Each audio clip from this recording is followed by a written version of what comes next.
नमस्कार, मैं Ajay Kumar. Supreme court ने एक ऐसे विषय पर न्याय को टाल दिया है जो साल 2024 के लोकसभा चुनाव की पूरी चुनावी प्रक्रिया को संदेह के घेरे में डाल रहा है। बिल्कुल मोटे तौर पर समझिए तो मामला यह है कि मौजूदा समय में चल रहे साल 2024 के लोकसभा चुनाव से पहले जब भी लोकसभा का चुनाव हुआ है तो चुनाव आयोग अपनी वेबसाइट पर प्रत्येक चरण का मतदान खत्म होने के बाद किसी मतदान केंद्र पर रजिस्टर्ड कुल वोटरों की संख्या और उन कुल वोटरों में से मतदान के दिन मतदान करने वाले वोटरों की संख्या जारी करता था। इनका वोटिंग प्रतिशत जारी करता था।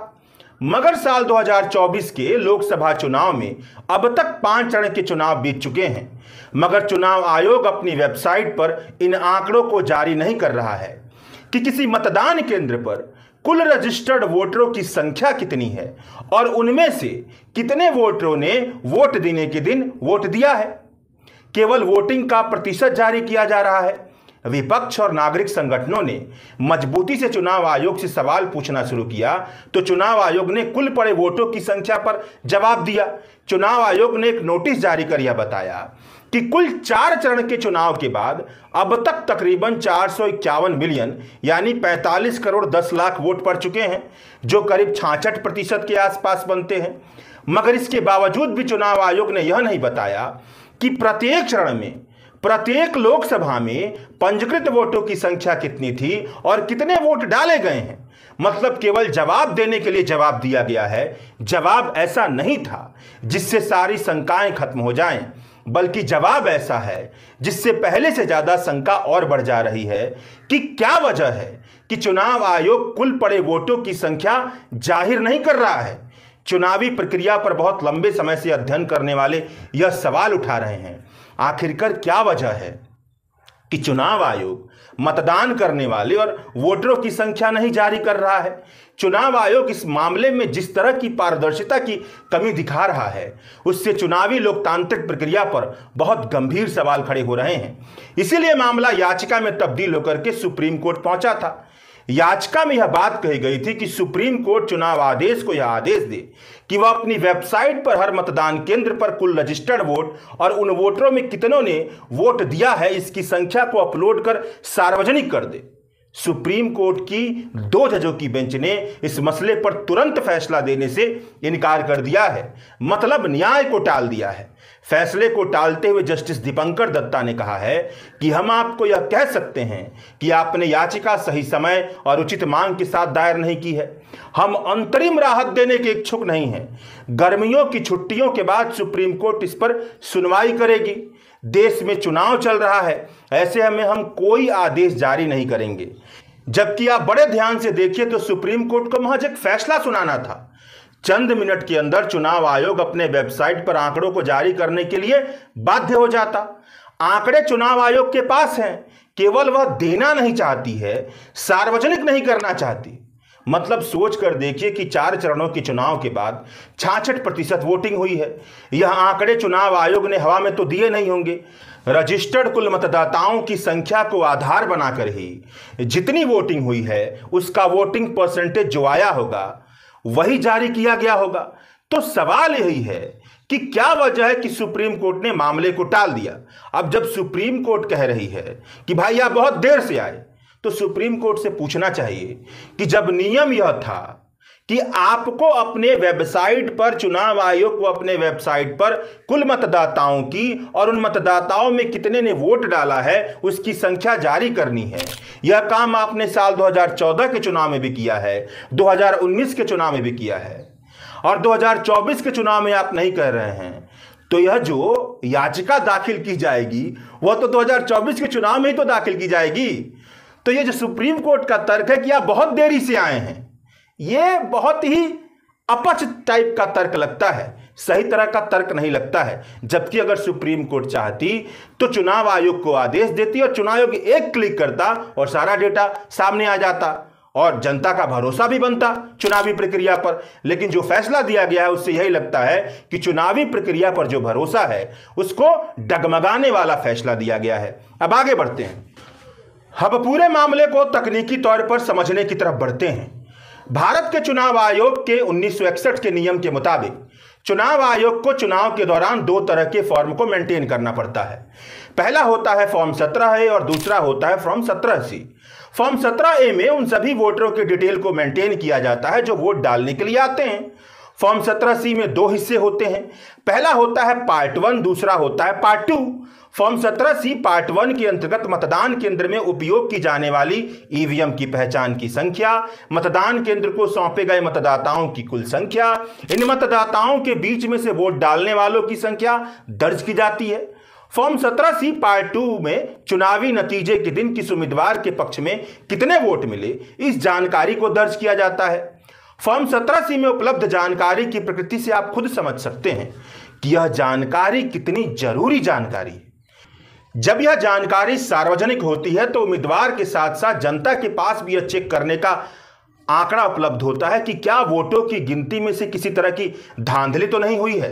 साथ में जब यह जानकारी अपने हाथ में होती है तो उम्मीदवार इसी को आधार बना करके अगर वोटों की गिनती में किसी तरह की धांधली होती है तो सीधे हाई कोर्ट में अपील कर सकता है। अब जो साल 2024 के चुनाव में हो रहा है वह यह है कि इस बार के चुनाव में बहुत बड़े बदलाव देखने को मिल रहे हैं। बदलाव यह है कि चुनाव के दिन और मतदान के बाद भी एक संसदीय क्षेत्र में पंजीकृत मतदाताओं की संख्या कितनी है, इन आंकड़ों की घोषणा चुनाव आयोग नहीं कर रहा है।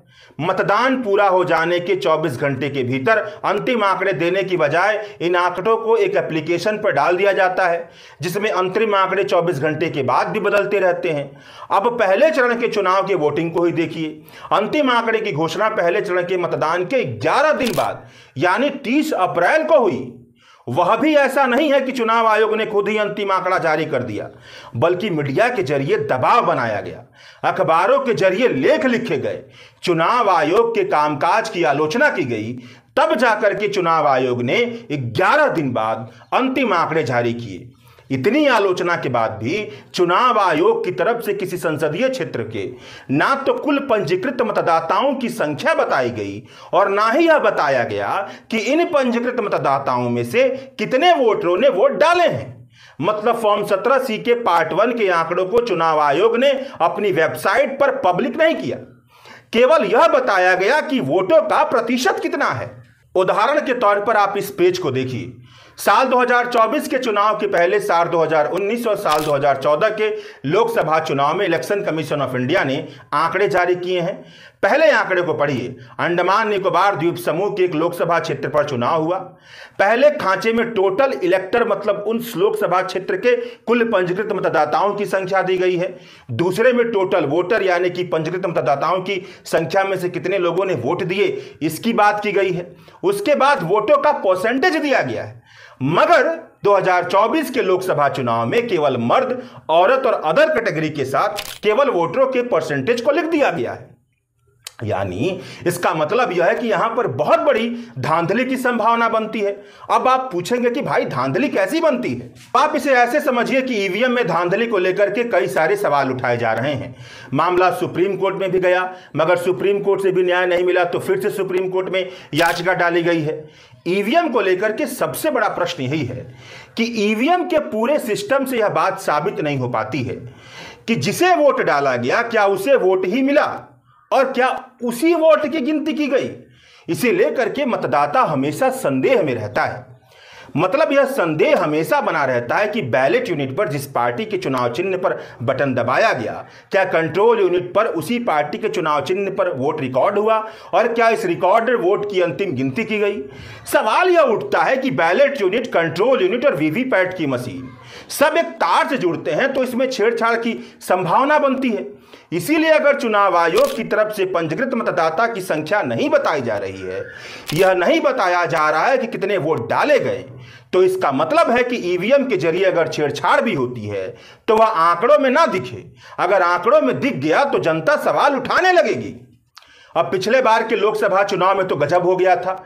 एक खोजी पत्रकार पूनम अग्रवाल ने द क्विंट पर यह रिपोर्ट लिखी थी कि चुनाव के रिजल्ट के बाद जब चुनाव आयोग ने हर बूथ के मतदान के आंकड़ों को सार्वजनिक किया तो पता चला कि जितने वोट डाले गए थे उससे कहीं ज्यादा वोट गिन लिए गए थे। मतलब एक लोकसभा के लिए जितना वोटर टर्नआउट दिखाया गया था और हर एक बूथ पर ईवीएम के जरिए पड़े वोटों को गिनकर जो कुल गिनती आ रही थी उन दोनों के बीच अंतर आ रहा था। मामला तुल पकड़ने लगा तो चुनाव आयोग ने सही कारण बताने की बजाय चुनाव आयोग की वेबसाइट से सारे आंकड़ों को ही हटा दिया। तो सवाल यह बनता है कि चुनाव आयोग ने ऐसा क्यों किया होगा।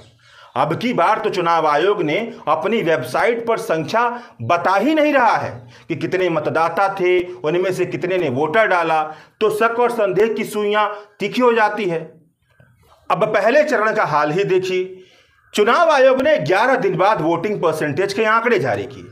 जो आंकड़े पहले चरण में चुनाव के दिन जारी किए गए, उस आंकड़े से जो आंकड़े अंतिम में आए वो 6% ज्यादा थे। इस पर बवाल होना तय था, क्योंकि इतना बड़ा अंतर कैसे आ सकता है। कई विपक्षी नेताओं ने यह शक जाहिर किया कि कहीं चुनाव होने के बाद चोर दरवाजे के रास्ते से 6% वोटिंग बढ़ा तो नहीं दी गई है। विपक्षी दलों की तरफ से सवाल उठाए गए। इन सवालों को चुनाव आयोग से पूछा गया, सवालों को सार्वजनिक भी रखा गया। चुनाव आयोग की जिम्मेदारी बनती है कि वह इस तरह के सवालों का जवाब दे। इसीलिए वह संस्था बनी है कि चुनाव निष्पक्ष तरीके से हो, लोगों का, विपक्ष का, सबका उस पर भरोसा हो। पॉलिटिकल पार्टियों के मन में उठ रहे सवालों को शांत करे। जाने माने राजनीतिक कार्यकर्ता योगेंद्र यादव अपने लेख में बताते हैं कि सबसे सही तरीका यही होता कि चुनाव आयोग हर लोकसभा क्षेत्र के पंजीकृत मतदाताओं और उन पंजीकृत मतदाताओं में से वोट डाले जाने वाले मतदाताओं की संख्या पॉलिटिकल पार्टियों को बता देता। हर एक वोटिंग बूथ पर चुनाव खत्म होने के बाद फॉर्म 17C भरा जाता है, जिसमें यह लिखा होता है कि उस वोटिंग बूथ पर पंजीकृत मतदाताओं की संख्या कितनी थी और कितने वोट पड़े थे। अंत में उस फॉर्म 17C पर अमुक लोकसभा क्षेत्र से चुनाव लड़ने वाले हर एक उम्मीदवार के पोलिंग एजेंट का हस्ताक्षर होता है। चुनाव आयोग अगर सभी तरह के सवालों को खत्म करना चाहता था तो इस फॉर्म 17C में दर्ज आंकड़ों को सार्वजनिक कर देता, मगर चुनाव आयोग ने ऐसा कुछ भी नहीं किया। इसी विषय पर चुनावी पारदर्शिता के विषय पर काम करने वाली संस्था एसोसिएशन फॉर डेमोक्रेटिक रिफॉर्म्स ने सुप्रीम कोर्ट में याचिका डाली है। लाइव लॉ के मुताबिक सुप्रीम कोर्ट से मांग की है कि वह चुनाव आयोग को आदेश दे कि साल 2024 के लोकसभा चुनाव में हर चरण के चुनाव के बाद चुनाव आयोग अपनी वेबसाइट पर फॉर्म 17C की कॉपी अपलोड करे। इसके साथ हर लोकसभा क्षेत्र के लिए इन आंकड़ों को भी जारी करे कि वहां पर रजिस्टर्ड कुल मतदाताओं की संख्या कितनी थी और उनमें से कितने ने वोट डाला। वोटिंग परसेंटेज के साथ इन आंकड़ों को भी जारी किया जाए। सुप्रीम कोर्ट में चुनाव आयोग ने हल्फनामा दायर कर यह बताया कि ऐसा कोई कानूनी आदेश नहीं है जो यह कहता हो कि चुनाव आयोग को फॉर्म 17C जारी करने का कानूनी आदेश है। चुनाव के नियमों के मुताबिक फॉर्म 17C केवल उम्मीदवारों के पोलिंग एजेंट को दिया जा सकता है।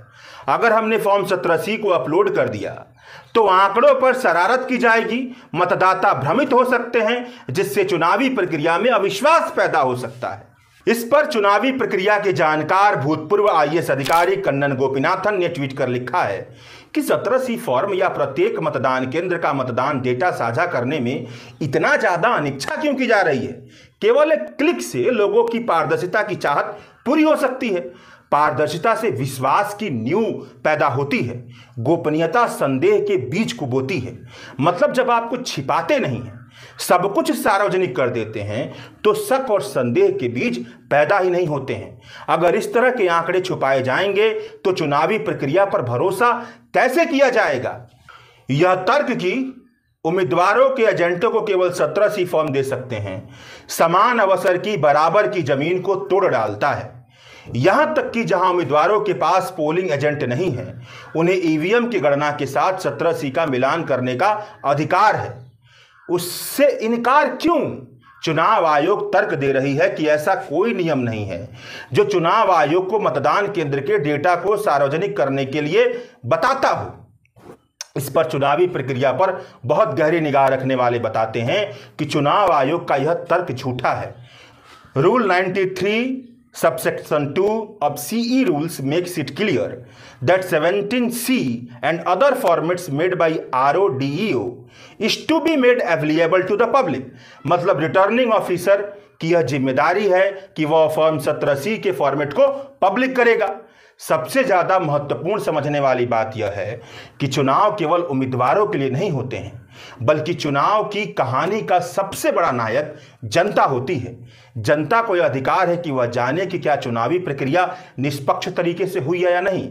उसे यह पता होना चाहिए कि किसी मतदान केंद्र पर कितने वोटर रजिस्टर्ड थे और उनमें से कितनों ने वोट डाला, कितने वोट मिले, जनता के इस अधिकार को खत्म नहीं किया जा सकता है। सुप्रीम कोर्ट ने इस मामले पर सुनवाई की, फैसला नहीं दिया बल्कि न्याय को ही टाल दिया।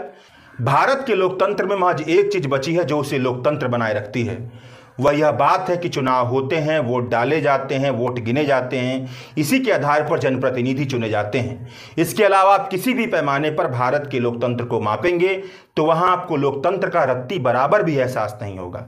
अब सबसे बड़ी दिक्कत यह आ रही है कि वोटों की गिनती पर ही सवाल उठने लगे हैं। शुक्रिया।